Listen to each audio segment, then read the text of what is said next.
What's up, guys? So today I want to talk about what we've been working on here at the shop. By we, I mean me, just me. Uh, there's like three things I have in rotation, and we touch base on Anthony's pre-runner build. Let me flip some lights real quick, make it a little bit easier to show.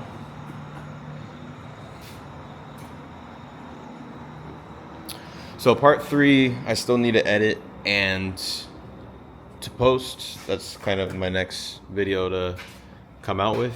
It's been slow progress. I had a couple other jobs come in, and so I had to balance the workload and only got small amount of work done on one, and then I had to build a bumper, and then I'm pretty much learning as I go. This is all new to me in the business aspect of doing real work. I've done side work for a while now, but I'm actually doing legit work, and I think that's what makes it a little bit tougher. So tuning into Anthony's truck, we'll do just a quick little highlight on that. So for his truck, last time we talked about the main structure, which we have here. The only thing that I can add to what we have done recently is that we got everything tacked up and figure out what kind of angle we want on our tube here, part of the camera, and then we got a shock mount figured out. The reason we had to compromise on the shock mount and do a single bolt, as you can see here, it's not going to be a 2-bolt, it's going to be a single bolt. Just have a spacer here, or a sleeve, that's going to be helping to distribute that load across both the coilover and the bypass. We're going to be utilizing a long bolt that can be taken out.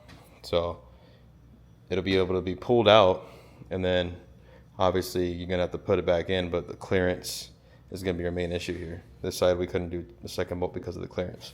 But this side we're planning to add another tube that goes from the base here up to the corner, and actually it'll go basically opposite of that, my bad, so that the reservoir can mount right here. So we'll be doing that next.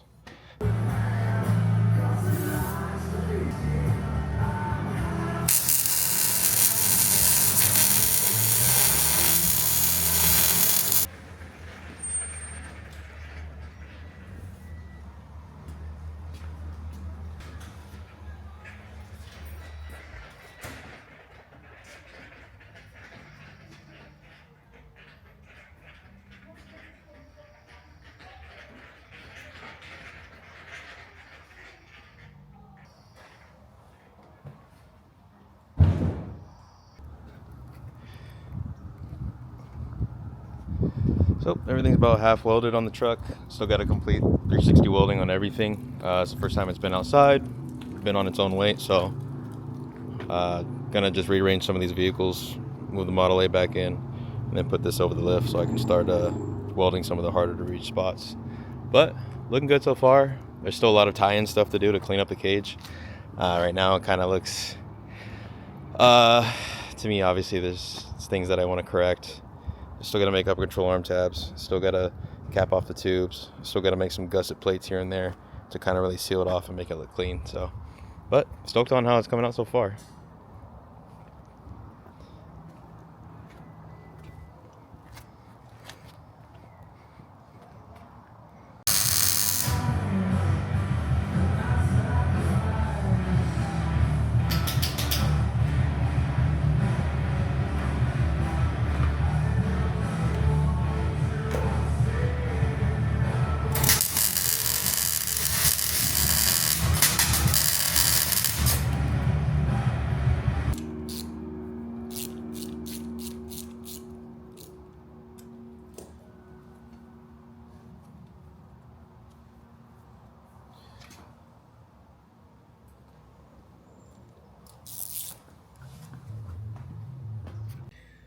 All right, welcome to the end of part 3. We had gone over welding the front shocks. There's a couple of things that I hadn't recorded that had been off camera that I've done, concerning obviously wire wheeling the hubs and painting the hubs, and then also I cleaned up a little bit parts of the kit and I moved more into the bump stops.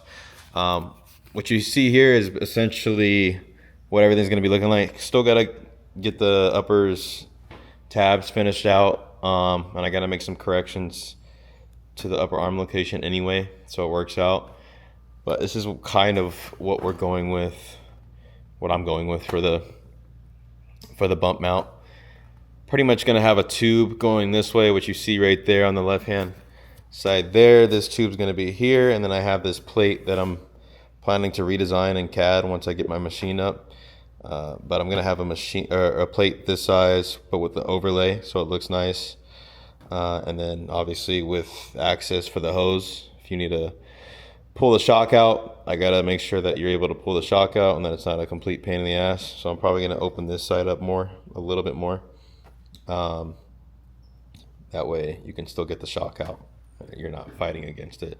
I don't want to make anything that makes it harder to get the shock out, but I want this bump to be supported when it comes up and contacts this point. I need to make sure that that force coming into that corner there is gonna be able to take it. Some of the other things is overlay plates. Got some plates here for the shock pockets. I finished those, welded those all up. Those are all completely welded inside and out. And then I got the same thing kind of going on the other side. I'll come down here so you guys can see how the shocks are looking. Walk around a little bit. Reservoir mounts are already done. Got those already on there. Let's come over here on this side. Got a little bit more progress on that side than this side. This side, the reason why I don't want to do the tab on the back side is because this side I can't. I needed the clearance between this, needed to have clearance here, and then as well as the clearance between the bump structure. So I'm going to utilize the same plate essentially, but on this side. I think it's this one. This one might be the shorter one, maybe. I think this is the right one. So yeah, I basically have the same thing here. So I'm going to remake that, capture the pocket, make an overlay, and then obviously I can't do too much in this area. This area is kind of, I could do a little bit, but I don't want to get into covering the shocks too much. So it's a complete pain in the ass to pull them out, as well as I don't want to make this section here weak. It needs to be plenty strong when everything bottoms out. So that's really my next thing, is to get this side finalized, make sure everything's kosher side to side, symmetrical, and finish the upper tabs, and then move on to the caliper mounts, which I currently have the Willwoods here. That'll be going right bam over here, like that. Gee, this is gonna be looking good when it's done, I tell you, boy. So I gotta make tabs that come off of here and capture this 1/4-inch plate that's gonna come off there and capture that caliper. That's kind of the next, that's one of the things on the list. But once I got, like I said, bumps, upper control arm tabs, caliper mounts, and I think I might redo this cross member or make something completely different. And then I just got a bunch of tie-in shit. I'm gonna make a tie-in right here, a gusset plate that comes here and strengthen this area and kind of covers it up too, would be nice. Will probably help keep airflow in this general area. We got to order the aluminum radiator. That's why the radiator's not in here. It does fit in here, but I need the radiator in here before I make these, so I know what space I'm working with. So stay tuned for part 4. Part 4 should be a finisher episode, hopefully, or at least a test drive episode. So I'm really trying to be done with this truck by June. That's my main goal right now. So keep watching the videos, and I'll try to get them out as soon as I can. Peace, brah.